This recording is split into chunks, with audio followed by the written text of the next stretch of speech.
Bismillahirrahmanirrahim. Assalamualaikum warahmatullahi wabarakatuh. Alhamdulillah wa syukurillah wa salatu wassalamu ala rasulillah Sayyidina wa habibina Muhammadin sallallahu alaihi wasallam. Ma ba'd. Para jamaah dimanapun juga berada, kita senantiasa bersyukur kehadirat Allah Subhanahu wa Ta'ala, meskipun hari ini mungkin hari istirahatnya buat Bapak Ibu yang pegawai aktif, ya. Tetapi pada hari ini kita masih tetap menyempatkan waktu kita untuk berkontemplasi sejenak, mengkaji apa sesungguhnya yang merupakan kebutuhan rohani kita. Makanan rohani juga penting untuk kita perhatikan di samping sarapan pagi kita. Pada kesempatan ini saya ingin mengajak kita semuanya, mari kita membaca surah Al-Fatihah untuk mengawali pertemuan kita pada pagi hari ini. Semoga ditabarruk daripada surah Al-Fatihah nanti akan memberikan kekuatan pencerahan di dalam batin kita masing-masing. Ala hadhihi wa ala kulli niyatin salih. Al-Fatihah. A'udzu billahi minasy syaithanir rajim. Bismillahirrahmanirrahim. Alhamdulillahirabbil alamin arrahmanir rahim maliki yaumiddin. Iyyaka na'budu wa iyyaka nasta'in ihdinas siratal mustaqim. Siratal ladzina an'amta 'alaihim ghairil maghdubi 'alaihim waladdallin. Amin. Hari ini kita akan melanjutkan kajian kita pada pertemuan yang lalu tentang muhasabah. Rukun muhasabah seperti yang pernah kita mulai pada pertemuan yang lalu. Yang pertama adalah membandingkan antara nikmat Allah yang dianugerahkan kepada kita, tapi sebaliknya, perbuatan buruk dan kejahatan yang kita lakukan. Jadi ada dua hal. Allah menurunkan kebaikan luar biasa kepada kita, tapi kita membalasnya dengan dosa maksiat yang juga tentu sangat tidak sepadan, tidak senonoh. Inilah nomor satu yang menjadi agenda muhasabah. Kalau kita merenung apa yang Allah berikan terhadap kita. Orang terkapar dengan virus corona, kita sehat, alhamdulillah. Orang menderita tidak bisa makan, tidak bisa sarapan pagi. Nggak ada yang mau pinjamkan lagi. Sementara perbekalan rumahnya sudah kering. Alhamdulillah, mungkin yang hadir pada kesempatan ini juga masih lengkap. Ya. Orang di PHK menjerit, anak-anaknya tidak bisa bayar SPP, nggak bisa kemana-mana, pulsa. Alhamdulillah anak-anak kita bisa.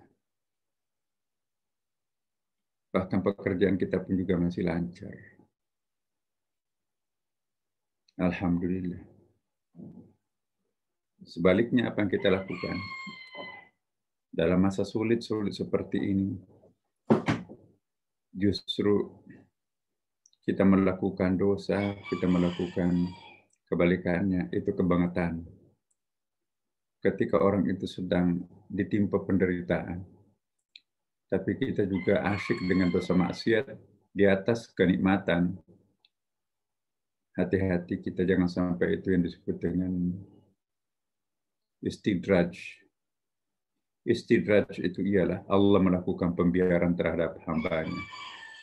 Tidak mau menggubris lagi sehingga apa yang terjadi, asyik dengan dosa maksiatnya, tidak pernah dijewer Allah, tapi nanti pada satu saat akan diseret dalam keadaan yang penuh penderitaan dan kehinaan. Itu istidraj. Ini yang kita bahas pada pertemuan yang lalu. Hari ini kita akan melanjutkan yang kedua, rukun muhasabah. Membedakan antara apa yang menjadi hak Allah dan apa yang menjadi hak serta kewajiban kita kepadanya. Kadang-kadang kita tidak bisa membedakan antara hak dan kewajiban. Kalau di level kemanusiaan, kita wajib bekerja, tapi perusahaan wajib juga untuk memberikan gaji. Sebaliknya, hak kita untuk menerima gaji, tetapi hak perusahaan juga untuk menerima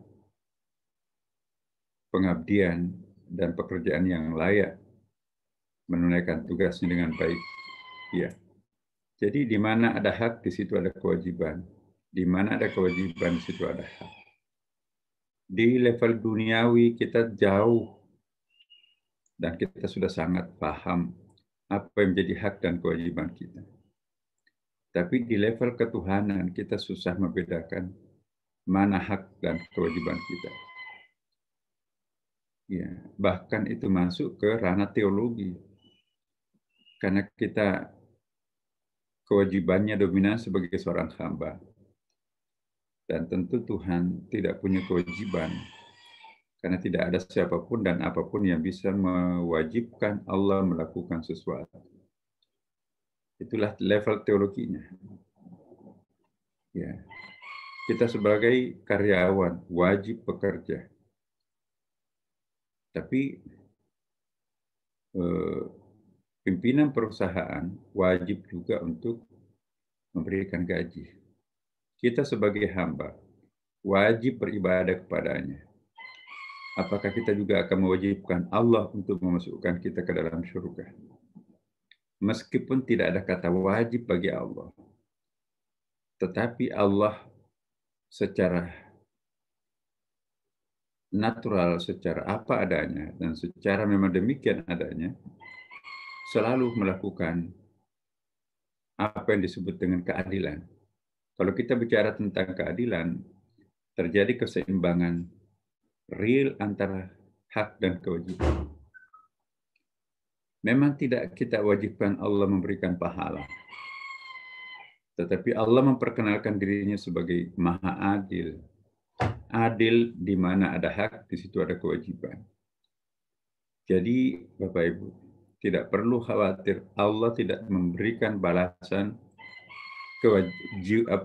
memberikan balasan kebaikan yang dilakukan, sebab Allah Maha Adil. Ya. Kalau Allah memperkenalkan dirinya Maha Adil, otomatis memberikan haknya hambanya, ya kan? Bahkan bukan sekedar Maha Adil, tapi juga Ar-Rahman, Ar-Rahim, Maha Pengasih, Maha Penyayang. Ya. Bahkan Allah juga Maha Penerima Taubat, Pengampun, At-Tawwab, Wal-Ghafur. Kalau manusia tidak. Ini kewajiban Anda. Hak saya di sini.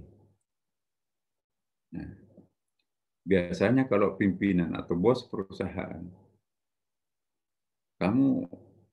saya sudah kasih gaji, tapi kok tidak mengerjakan tugasnya. Pecat. Udah pengampunan 1, 2, 3 kali. Udah tidak bisa ditolerir. Tidak bisa ditoleransi. Batas toleransinya 3 kali. Pelanggaran, lampu kuning, lampu merah, sudah stop. Allah tidak pernah memberikan lampu merah pengampunan terhadap hambanya. Berarti Allah di samping Maha Adil, Maha Pengasih, Maha Penyayang, Maha Pengampun, Maha Pemaaf, Maha Penerima Taubat. Dengan demikian, Allah Subhanahu wa Ta'ala memang betul-betul pantas menjadi Tuhan, dan memang betul-betul kita nggak bakalan menjadi Tuhan. Maka itu kita diminta untuk meniru sifat-sifat Allah Subhanahu wa Ta'ala, takhallaqu bi akhlaqillah, Contohilah akhlaknya Allah. Bagaimana akhlaknya Allah tidak pernah memberikan lampu merah terhadap pengampunan dosa.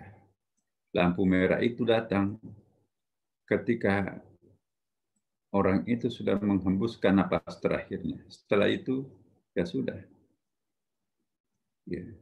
Malik Yaumiddin, yang menguasai hari pembalasan, itulah ayat ketiga dari surah Al-Fatihah. Ayat pertama, kedua, dan tiga. Ya, tergantung memulainya dari mana ya. Kalau kita jadikan basmalah ayat pertama, berarti Malik Yaumiddin itu ayat keempat. Jadi Bismillahirrahmanirrahim, ayat pertama. Itu ayat mendemonstrasikan kasih sayangnya kepada manusia ketika masih di bumi. Alhamdulillahirrabbilalamin, segala puji bagi Allah yang memelihara, mendidik, merawat, dan memberikan kasih sayang, pengasuhan, nurturing terhadap hambanya. Ar-Rahmanir-Rahim, diulang lagi sekali lagi, Maha Pengasih, Maha Penyayang. Itu di dunia. Tapi begitu kita sudah wafat, kita akan masuk dalam alam barzah dan alam akhirat, maka ayat yang keempatlah berlaku.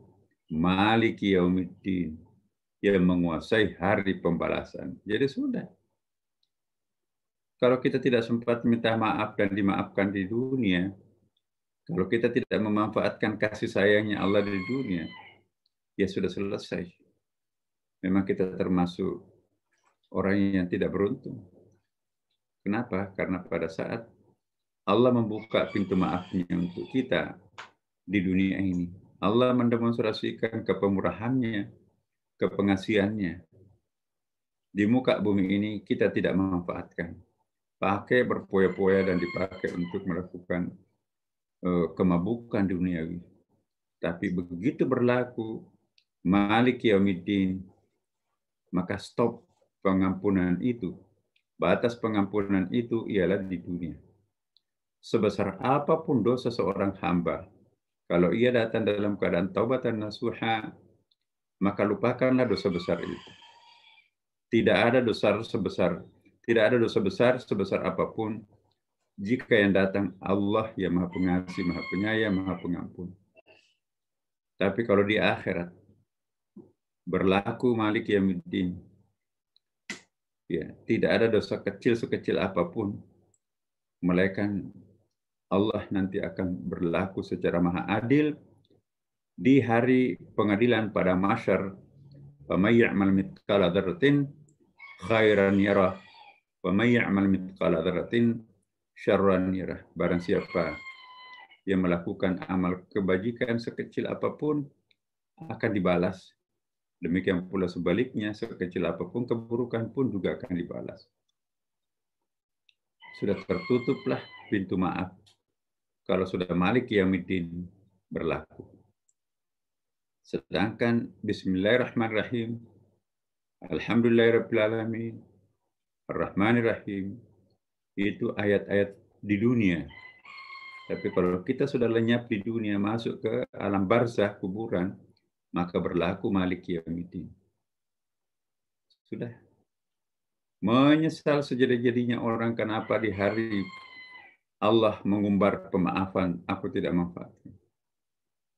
Sebesar apapun dosa seorang hamba aku datang kepada aku, lupakanlah dosa besar itu. Akan lahir bagaikan bayi yang baru lahir. Tapi kita tidak manfaatkan. Terlena dengan kehidupan dunia. Nanti ya kita akan seperti Fir'aun nanti banyak di antara kita. Fir'aun itu setelah nyawa di tenggorokannya, itu sudah lonceng tertutupnya pintu langit. Jadi sedetik langit terkunci, Fir'aun minta ampun kepada Allah. Terlambat satu detik. Saya mengingatkan kepada kita semua Bapak Ibu, jangan pernah terlambat untuk minta maaf, sebab ketahuilah, ayat yang berlaku di dunia ialah ayat pertama, 2, dan 3 surah Al-Fatihah.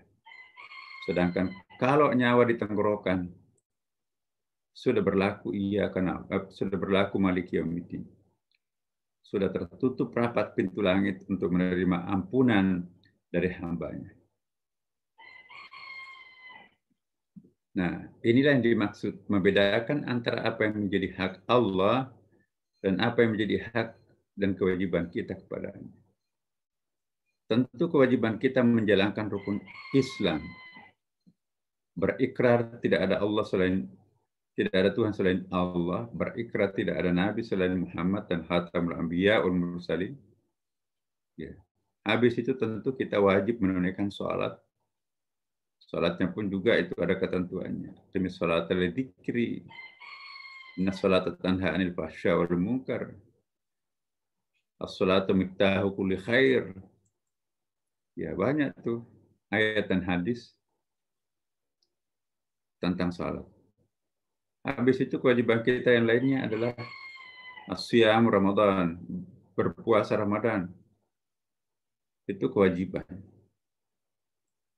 Berpuasa di sini ya bertingkat-tingkat, tapi puasa kita itu menahan diri tidak makan, tidak minum dari batas imsak sampai kepada buka puasa, yaitu maghrib.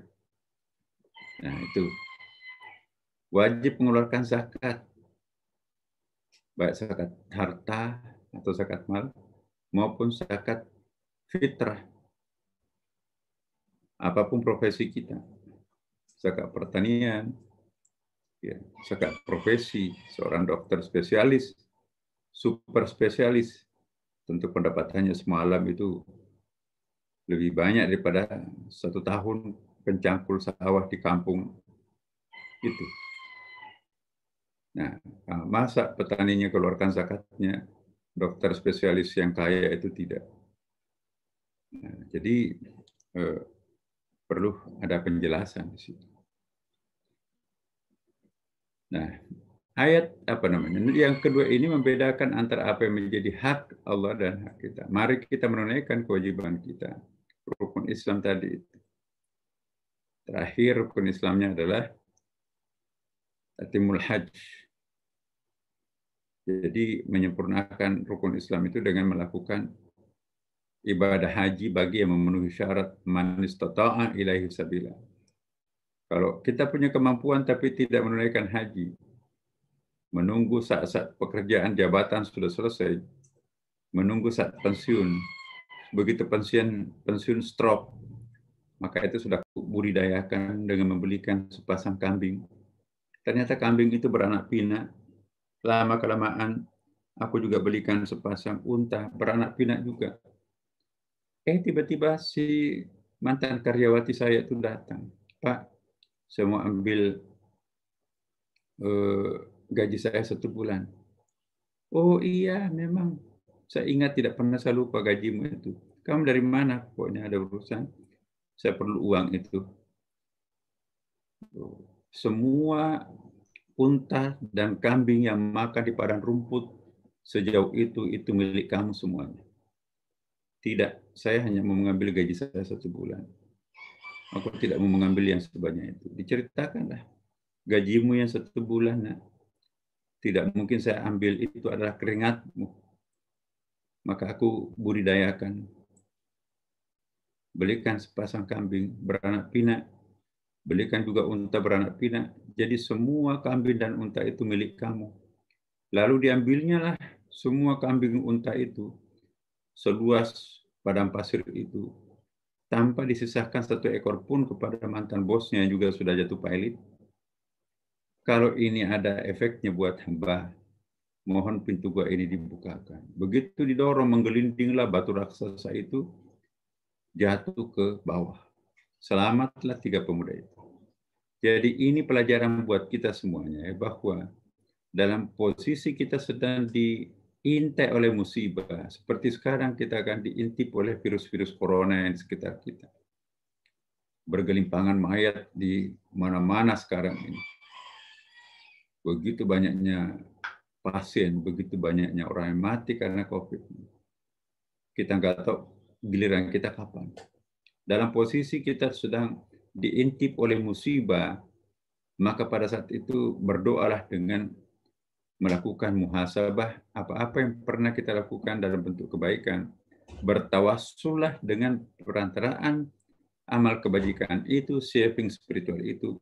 Mudah-mudahan itu nanti akan menyelamatkan. Seperti ketiga pemuda tadi. Nah, jangan sampai kita semuanya yang terutama yang hadir dalam Zoom ini tidak memiliki spiritual saving. Lakukanlah spiritual saving walaupun satu, tapi itu sangat mengesankan. Ya, misalnya menyelamatkan satu keluarga karena kita bantu tidak jadi kebakaran rumahnya. Membantu obat seseorang sehingga tidak jadi mati. Membantu SPP beasiswa kepada anak sehingga orang tuanya itu merasa sangat puas, terbantu anaknya juga sudah jadi. Membantu pembangunan masjid, berdiri tegak dipakai berjamaah. Membantu pondok pesantren, alhamdulillah sudah banyak santri yang masuk. Itu semuanya contoh spiritual saving yang bagus disebutkan pada saat kita nanti diintip atau didera sebuah musibah. Insya Allah, sebesar apapun musibah, bagi orang yang telah memiliki saving spiritual, tidak akan didera dengan penyakit atau penderitaan yang sempurna. Musibah minimum, bukan musibah maksimum yang akan menimpa mereka. Maka itu jangan pernah merasa rugi manakala melakukan kebajikan. Sebab itu kebajikan mengusir dosa, kebajikan menolak musibah. Innal hasanati yudhibna sayyiati. Sesungguhnya perbuatan baik itu mengusir seluruh dosa-dosa yang pernah kita lakukan di masa lampau. Subhanallah. Yang ketiga, rukun kontemplasi. Jadi kita jangan menganjurkan untuk berlebih-lebihan di dalam beragama. Yang biasa kita sebut dengan gulu. Ya. Kontemplasi itu kontemplasi, tetapi jangan sampai dalam kontemplasi itu memaksakan sesuatu yang sesungguhnya itu melampaui batas. Perintah ibadah itu bukan berarti kita harus membunuh diri dengan cara beribadah. Maka itu ada disebut dengan azimah dan rukhsah. Ya, azimah dan rukhsah itu ada kelonggaran dan ada kemudahan. Bagi mereka yang tidak bisa salat berdiri, salat duduk. Bagi mereka yang tidak bisa salat duduk, salat tidur. Ya. Bagi mereka yang tidak bisa bergerak di tidurannya itu, maka hatinya yang salat. Itu azimah dan rukhsah. Wajib puasa Ramadan, tapi kalau kita sakit, fidyah untuk amu miskin, fidyah pada orang miskin. Ganti di luar Ramadan. Itu Tuhan Maha Pengampun. Perjalanan kita sulit, lakukanlah jamak dan kasar. 4 menjadi 2, bisa dirafel. Asar majukan ke duhur, duhur ditunda nanti ke asar. Itu namanya azimah dan rukhsah. Jadi agama itu tidak untuk memberatkan hambanya, tapi untuk menenteramkan hati hambanya. Enggak ada ibadah yang tidak bisa dilakukan oleh anak manusia. Sekuat apapun puasa itu, seberat apapun puasa, Allah sudah mengukur, dia menciptakan anak manusia. Jadi kalau ada orang nggak mau berpuasa karena kelelahan, itu membohongi dirinya sendiri. Allah tidak pernah mewajibkan suatu kewajiban kepada hambanya di luar kemampuan daya dukung hambanya. La yukallifullahu nafsan illa wus'aha laha ma kasabat wa 'alaiha ma kasabat. Allah tidak akan pernah membebankan kepada hambanya sesuatu di luar kemampuan. Percayalah apapun perintah Allah, walau itu puasa, itu pasti di atas ambang kemampuan kita. Lain halnya kalau orang sakit, itu excuse, itu pengecualian. Istitna. Nah, beribadah berlebih-lebihan itu tidak dibenarkan, walaupun ibadah itu baik. Ini ayatnya. Qul ya ahlal kitabi la taghlu fi dinikum. Ini ada 2 ayat seperti ini dalam Quran. Saya kutip hanya 1. Katakanlah hai ahli kitab, ahli kitab itu siapa? Yahudi, Nasrani. Janganlah kalian berlebih-lebihan atau melampaui batas dalam beribadah. Ya. Ya ala kitabi la taglu fi dinikum. Jangan melampaui batas di dalam beragama. Ghairil haqqi, ya, yang tidak dibenarkan oleh Allah Subhanahu wa taala. Wala tattabi'u ahwa'a, dan janganlah kalian itu mengikuti nafsu, walaupun nafsu syahwat untuk salat. Pokoknya aku tidak akan tidur sepanjang malam, salat tahajud, salat lail terus-menerus, itu juga enggak bisa. Salat tidak boleh menjadi penyebab jatuhnya seseorang karena sakit. Maka itu cuma 5 waktu kok salatnya. Itu pun juga sedikit, 4, 3, 2. Janganlah kamu mengikuti hawa nafsu orang-orang yang telah sesat. Ya. Termasuk orang sesat ini adalah beribadah pun juga melampaui batas sebelum Nabi Muhammad. Kalau ada orang beragama tapi mengorbankan dirinya sendiri, ya itu nggak benar. Ada orang beribadah itu saking apanya, dia pecah-pecah kepalanya, dia bentur-benturkan kepalanya, dia lukai badannya, itu bukan. Itu bertentangan dengan ayat ini. Kita nggak boleh merusak diri sendiri kok. Mereka telah menyesatkan kepada kebanyakan manusia dan mereka tersesat dari jalan yang lurus. Jadi ini ayatnya tidak boleh berlebihan. Dalam hadis juga banyak tuh Bapak. Misalnya pernah Rasulullah SAW bersama sahabat-sahabatnya. Ya, ada di antara mereka, ya Rasulullah, saya pokoknya sudah tidak akan lagi tidur malam. Mau ngapain? Pokoknya saya mau sholat lail terus. Non-stop salat. Saya Nabi, saya Rasul, tapi saya tidak melakukan itu. Kemudian yang lain, saya tidak akan mendekati istri lagi. Pokoknya saya mau khusyuk beribadah, nggak mau terpengaruh oleh lawan jenis. Hei, saya Nabi, saya Rasul, tapi saya berikan hak pada istri saya dan hak saya sendiri. Aku punya anak. Jangan menjauhi perempuan. Nah, kemudian yang satunya, pokoknya saya tidak akan makan siang. Mau kenapa? Saya mau puasa daim, puasa terus-menerus. Ya fulan, saya ini Nabi, saya Rasul, tapi tidak melakukan puasa daim. Puasa yang sepanjang hari, maka minumnya juga di malam hari saja. Nah inilah hadisnya. Atazawwajun nisa wa akulul lahm wa anam, aku tidur dan aku bangun. Wa asumu wa aftir, aku puasa dan aku buka.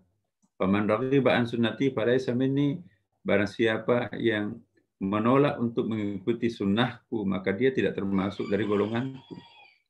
Jadi kalau ada orang beribadah melampaui batas, itu pengingkaran Nabi terhadapnya. Beribadah itu bukan ditentukan selera, tapi ditentukan oleh ajaran syariah. Bapak Ibu. Jadi inilah yang kita bahas pada hari ini. Apa yang dimaksud dengan melampaui batas tadi itu. Islam tidak menganjurkan kita untuk berlebih-lebihan dalam hal apa saja. Ya. Al-umuru, segala urusan itu yang paling bagus itu adalah awsatuha, yang tengah atau yang moderat. Wa in qalla, sekalipun sedikit tapi itu continue. Ya. Itu lebih baik daripada sekaligus. Jadi kayak kita minum obat. Lebih baik ya 3x1 resep dokternya. Jangan 1x3. 1x3 melanggar. Dia lagi mood ya. Pokoknya hari ini saya tidak akan makan siang, tidak akan puasa saya tuh saya akan sampai besok lah. Biar mati syahid puasa. Mestinya maghrib itu buka puasa, enggak. Saya akan puasa sampai subuh besok. Sampai subuh enggak, saya akan putar lagi. Pokoknya sebentar lagi biar 24 jam aku puasa. Nah, itu tidak pernah dicontohkan Nabi dan itulah yang disebut dengan gulu berlebih-lebihan di dalam beragama. Nah, kalau kita beragama tidak boleh melampaui batas. Sama juga kalau berdakwah tidak boleh melampaui batas. Kalau kita sudah sampaikan orang nggak mau ya jangan diteror. Innaka la tahdi man ahbabta walakinnallaha yahdi man yasha. Kalian tidak akan pernah bisa memberikan petunjuk kepada yang engkau cintai. Allah lah yang memberi petunjuk itu. Jadi kita hanya menyampaikan. Walau itu anak kita sendiri. Selalu kita suruh salat. Udah setengah dipaksa juga nggak mau. Ya, kalau sudah sampai balik ya udah. Nafsi itu tanggung jawabnya sendiri. Beban kita, tanggung jawab kita sudah selesai. Ya. Kalau kita sudah mengajak orang untuk beriman, beribadah, nggak mau, jangan diledakkan dengan bom. Nabi nggak pernah menggunakan cara-cara kekerasan dalam berdakwah. Nggak ada mati syahid. Kalau kita lakukan sesuatu dengan mengorbankan orang yang tidak berdosa. Ya. Jadi inilah objek atau rukun muhasabah kita hari ini. Jangan melampaui batas di dalam menjalankan praktek agama. Jangan, subuh, mumpung asyik nih. Aku mau jadikan subuh ini 20 rakaat sekalian. Biar sampai pagi. Nggak bisa. Aduh, lagi nggak fix ini. Aku mau jadikan sholat isya saya cuma 1 rakaat. Itu nggak bisa. Ibadah itu nggak bisa ditambah, tidak bisa dikurangi. Bukan saja berdosa kalau dikurangi, ditambah pun juga tidak boleh. Ada batasnya. Enak ini puasa Ramadan ini, aku mau tambah deh. Ya 5 hari lagi. Orang pergi lebaran, dia masih puasa. Itu haram berpuasa di hari lebaran. Maka itu ilmu itu penting. Kalau ilmunya nggak ada, maka itu keras bisa beragama itu. Jadi tanda-tanda orang yang ilmunya tidak komprehensif, memaksakan kehendaknya dalam beragama. Jadi coba periksa teroris-teroris itu. Background-nya kan dari mana? Gitu. Itu bukan ulama. Jadi teman-teman semuanya, mari kita bermuhasabah. Ini yang ketiga kan. Yang pertama tadi itu. Bandingkan kebaikan Allah dan dosa yang kita lakukan untuknya. Yang kedua, ya, membedakan antara hak dan kewajiban. Yang ketiga, Islam tidak menganjurkan untuk berlebihan. Muhasabah. Ya. Kalau kita sudah mengindahkan ini semuanya, maka satu persatu kita sudah nanti akan masuk ke wilayah ketenangan, kesenangan. Di situlah nikmatnya beribadah. Jangan mabuk. Mumpun dari entah dari mana, dengar ceramah dari mana. Tidak tidur semalaman. Sholat, istighfar, nangis. Begitu pagi, pusing dia. Nggak pergi ke kantor. Kenapa? Aku begadang sholat tahajud. Karena dia nggak pergi ke kantor, akhirnya nggak dapat gaji. Ada anaknya, Pak, minta uang untuk bayar SPP. Nggak ada, nak. Hari ini nggak ke kantor kemarin. Itu mudarat itu. Jadi jangan pernah membuat diri kita tuh keasyikan beribadah, tetapi menyebabkan tanggung jawab kita itu terabaikan. Ada orang melakukan perjalanan spiritual yang biasa disebut dengan apakah itu disebut mabit, pergi bermalam ke masjid yang lain di rumah teman-temannya, ataukah disebut dengan safar. Ya, ada lagi menyebut dengan khuruj itu keluar negeri atau keluar wilayah untuk berdakwah. Itu bagus, sah-sah saja, tapi perbekalan keluarga yang ditinggalkan harus lengkap. Kalau tidak, maka itu boleh jadi haram melakukan khuruj. Apa itu haram? Kalau dia pergi, anaknya bisa mati kelaparan, rumahnya nggak dibayar bisa diusir, mau nginap di mana musim hujan ini kan, anaknya nggak mati, nggak hidup, pasti mati kalau nggak dikasih air susu, ibunya nggak punya air susu. Sementara ibunya nggak bisa kemana-mana karena mungkin kurang sehat. Asyik-asyik pergi khuruj cari ibadah. Ke Afghanistan, ke Pakistan, Uzbekistan, ya pergi ke Asia, tuh Asia Tengah, Bangladesh. Khuruj itu penting, tapi pastikan yang ditinggalkan itu nggak ada masalah. Kalau ada masalah jangan. Khuruj itu sunnah, tapi memberi makan anak-anak itu wajib. Beragama yang benar ialah mengedepankan yang wajib, baru yang sunat. Ya. Contoh sekarang, wajib hukumnya untuk memelihara kesehatan, wajib hukumnya juga memelihara kesehatan keluarga, terutama orang tua yang sudah berumur, kakek eyang kita di rumah. Sunat hukumnya pergi ke masjid. Nah, kalau di masjid itu banyak orang, termasuk juga orang yang kita nggak tahu apakah ada virus coronanya atau enggak. Sajadah yang dipakai di situ dipakai batuk, padahal ada virus coronanya di situ. Kita sujud di tempat yang sama, hirup corona itu masuklah ke dalam paru-paru kita. Nggak kena kita, karena kita paru-paru anak muda kan. Jadi OTG, tidak ada tanda-tandanya kita. Itu pun juga mungkin virusnya mati.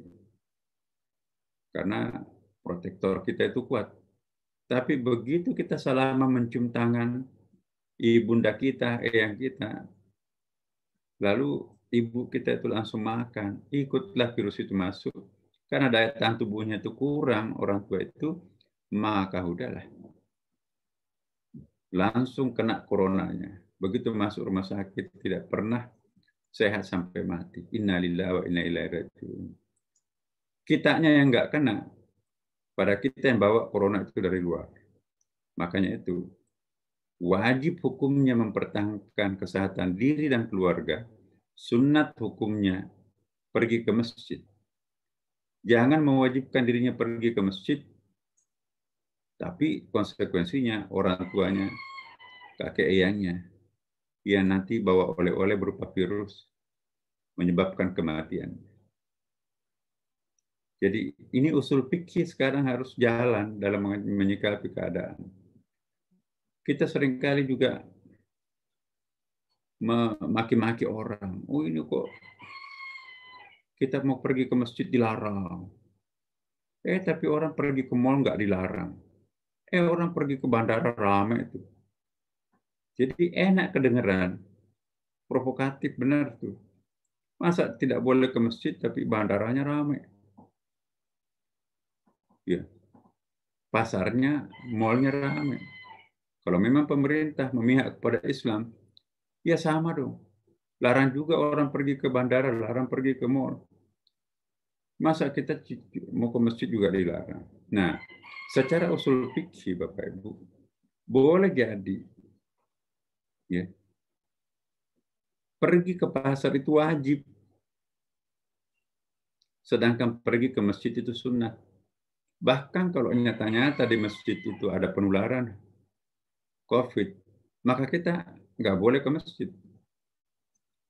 Boleh jadi haram ke masjid kalau ada mudarat yang paling besar di situ, dan wajib ke mall. Kenapa wajib ke mall? Ada seorang ibu baru melahirkan, air susunya nggak ada. Maka terpaksa harus menghidupkan anaknya dengan membeli susu. Susu itu ditemukan di pasar atau di masjid? Ya di pasar, di mall. Maka wajib hukumnya pergi ke mall untuk membeli bahan makanan anaknya agar tidak mati. Sunat pergi ke masjid. Karena boleh juga kita sholat subuh di rumah. Kewajiban bisa terpenuhi tanpa harus ke masjid. Bandara juga sama. Boleh jadi wajib hukumnya pergi ke bandara, sunat hukumnya ke masjid. Kenapa bandara? Tidak ada pabrik uang di Indonesia Timur. Ya. Pabrik uang itu di sana di Bekasi sana tuh, di Jakarta. Nah, kalau gajinya orang Indonesia Timur itu tidak dikirimkan ke sana, tidak ada uang beredar di Indonesia Timur, maka seluruh orang Indonesia Timur itu nanti tidak bisa beli beras, mayat bergelimpangan di situ. Maka wajib hukumnya ke bandara untuk mengantarkan uang ke Indonesia Timur. Kalau tidak ada obat-obatan anti corona, tidak ada obat-obatan lain, maka seluruh pasien di rumah sakit di Indonesia Timur akan mati. Pengantaran obat itu harus melalui pesawat, wajib hukumnya ke bandara, sunat hukumnya ke masjid. Karena kalau kita nggak bawa obat-obatan ke sana, kematian pasti akan tinggi. Nah, jadi cara berpikir kita seperti itu. Jangan mempertentangkan. Masa kita pergi ke bandara boleh, mall boleh, pasar boleh, giliran ke masjid kita nggak boleh.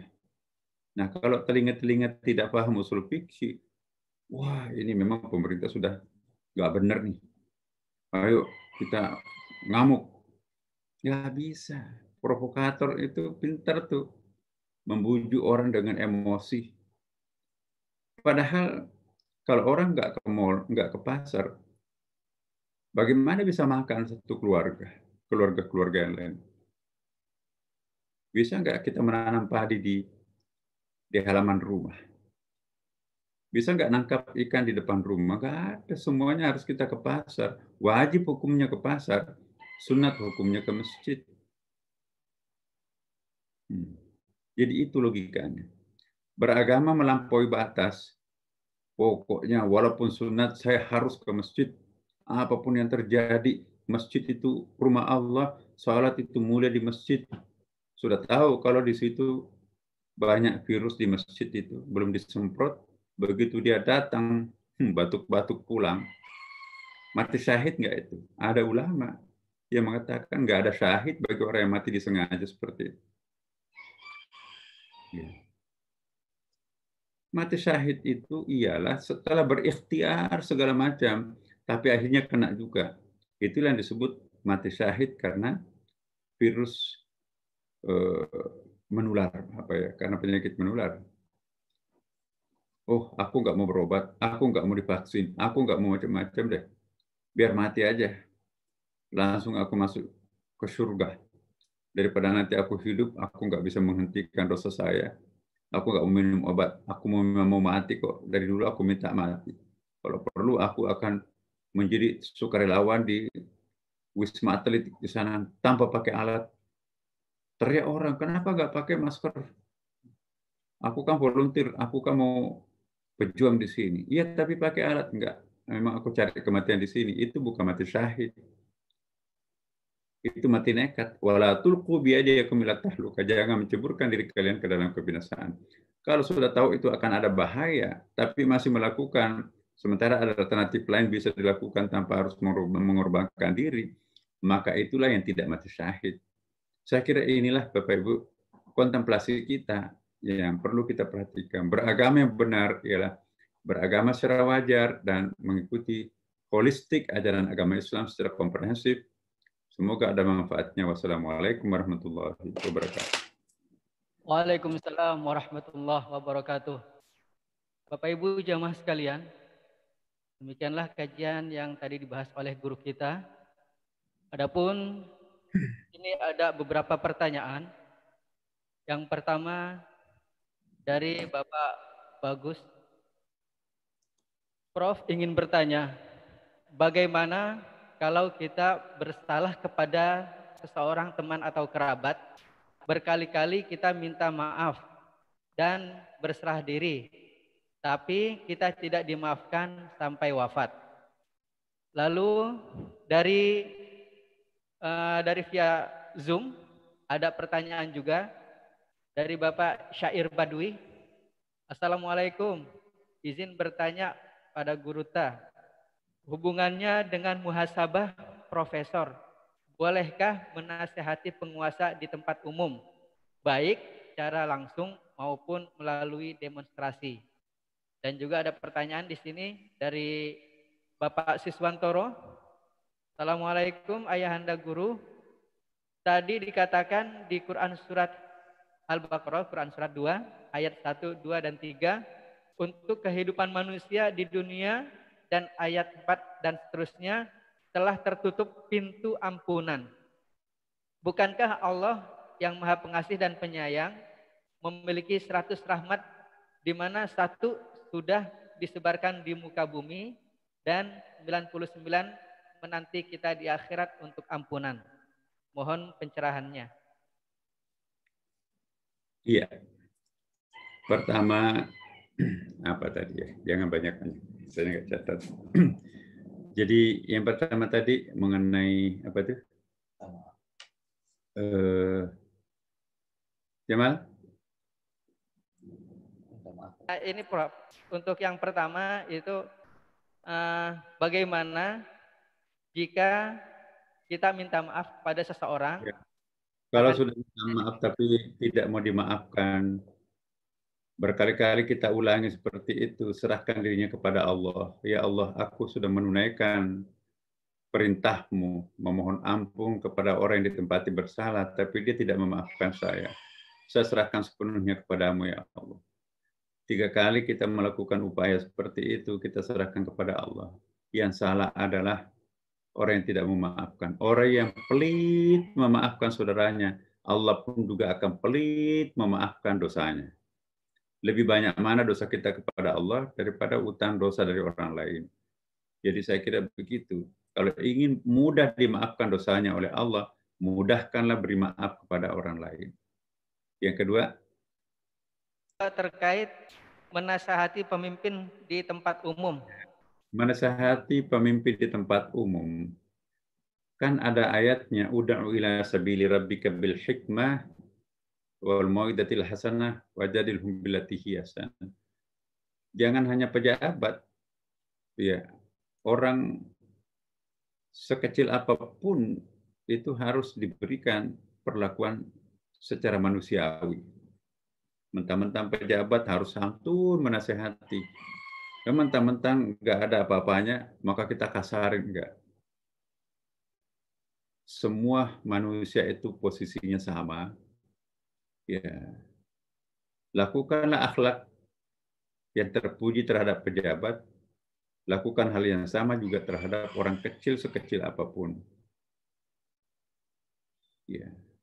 Menasehati orang, nggak boleh menunjuk batang hidungnya orang itu. Nabi pernah melakukan contoh banyak kali, antara lain contohnya, ya, ketika Nabi mau sholat maghrib pada waktu itu ya, sudah mau takbir, tiba-tiba ada sahabatnya kentut, bau sekali. Akhirnya Nabi nggak jadi takbir balik. Ayo, siapa yang kentut, bau banget nih. Saling tatap menatap, tidak ada satupun sahabatnya yang mau keluar. Ayo, siapa yang kentut, keluar, berwudu. Nggak ada yang mau keluar. Maghrib kan waktunya sedikit. Nah, ini baunya tuh menyengat sekali. Bau daging unta, saya nggak tahu baunya daging unta, kentut daging unta itu kayak apa. Nah, akhirnya Nabi merubah redaksinya. Ayo, siapa yang makan daging unta barusan silahkan keluar. Karena memang betul, sebelum salat maghrib itu ada makan sore. Orang Arab itu kan makan malamnya 2 kali kan. Menjelang maghrib dan tengah malam. Jadi 4 kali orang Arab itu makan breakfast, makan lunch siang ya, dan sore, tengah malam. Kita di sini kan cuma 3 kali. Nah, menjelang makan maghribnya itu mungkin ada yang kekenyangan. Nah, begitu Nabi merubah redaksinya, ayo siapa yang makan daging unta keluar berwudu. Wah, rame-rame keluar. Semua yang datang pada kondangan tadi itu pada keluar. Nah, selamatlah orang yang kentut. Jadi Nabi, sebetulnya Nabi bisa menunjuk batang hidungnya yang kentut.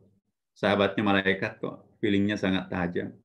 Meminjam mata Tuhan. Tapi Nabi tidak ingin menyinggung perasaannya orang.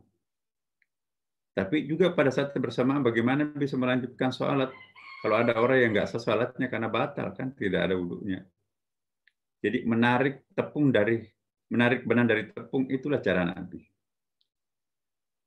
menasehati orang tidak boleh ada unsur berlebih-lebihan melampaui batas.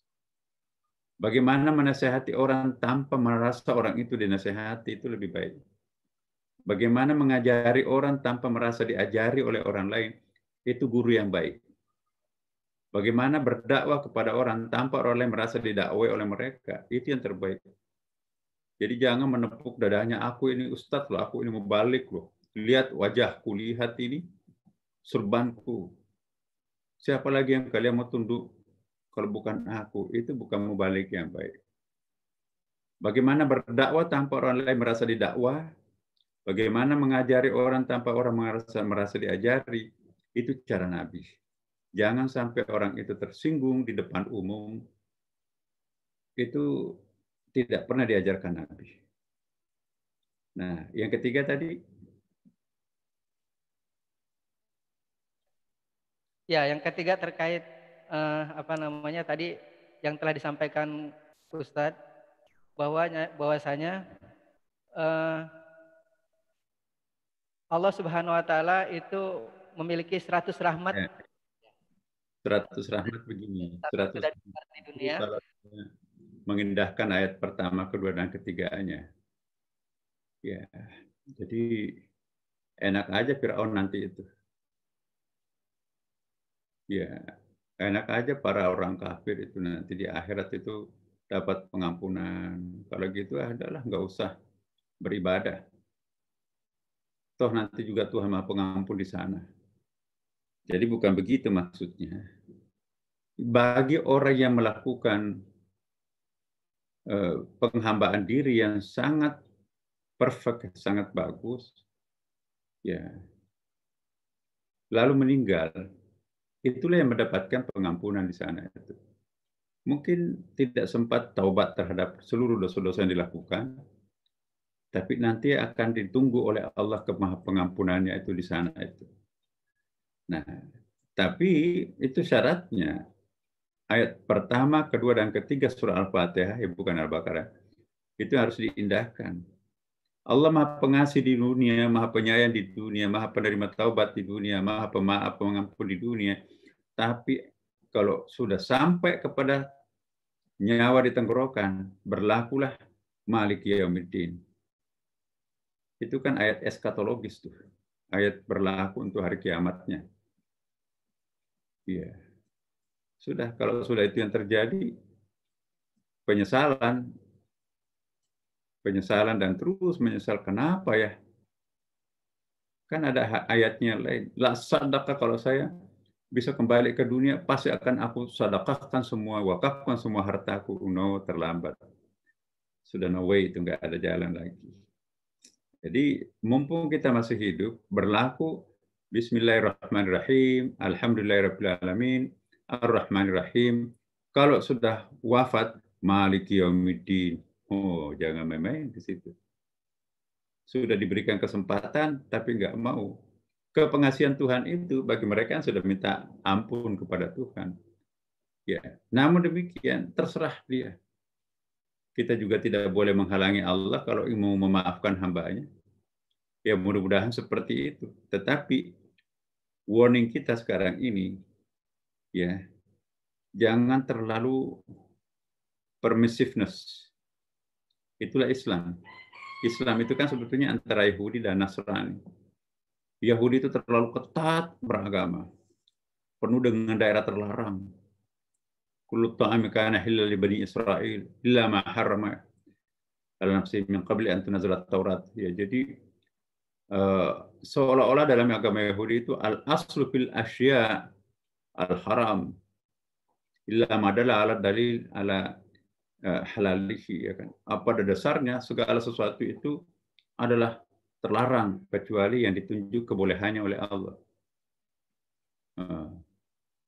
Tapi Nasrani sebaliknya, al-aslu fil asya, ya, al-ibah, boleh.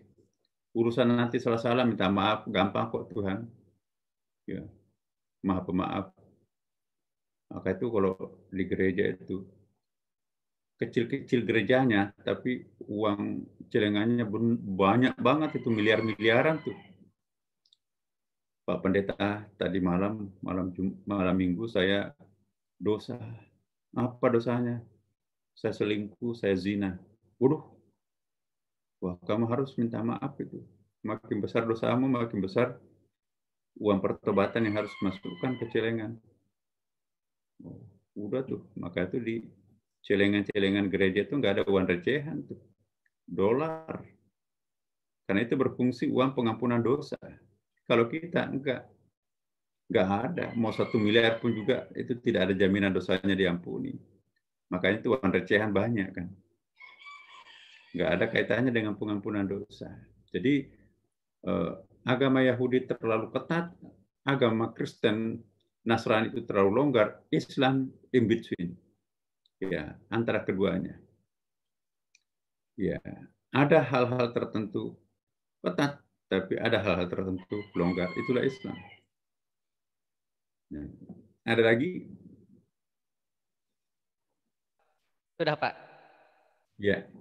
Baik, Bapak Ibu, para pemirsa, insya Allah kita lanjutkan pada pengajian kita itu hari Senin dan hari Kamis dalam jam yang sama, dalam Zooming yang berbeda. Silahkan nanti tanyakan di teman-teman. Semoga Allah memberkati kita semuanya. Dan salam hormat semuanya kepada guru saya di depan ini, ada banyak ini, Prof. Salman dan lain-lain ini, ada sahabat-sahabat yang lain. Semoga Allah memberkati kita semuanya. Assalamualaikum warahmatullahi wabarakatuh.